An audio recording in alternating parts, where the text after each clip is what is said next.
Seenaa gabaabduu qabsaawaa tokko.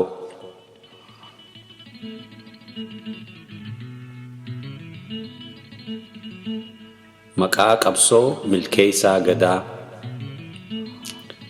Maqaan dhalootaa Ahmaddiin Johar Ahmad Orfoo. Milkeessaa Gadaa bakka Abbaadho jedhamtu gaara mul'ataa baha Oromiyaa keessatti dhalate. Bara 1970moota keessa Harargee dhihaa magaalaa Baddeessaa karaa Bookee xiqqootiin qabsootti ida'ame.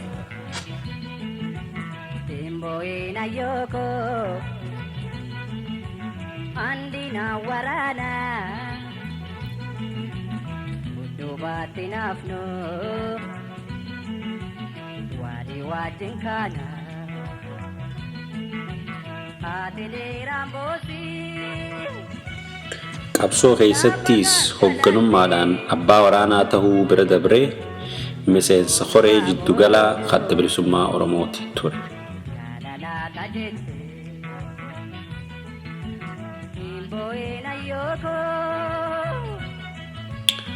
Toora bara 1993 baha Wallaggaa naannoo Horroo Guduruu jedhamtutti lola tahetti wareegamuunsaa ni himama.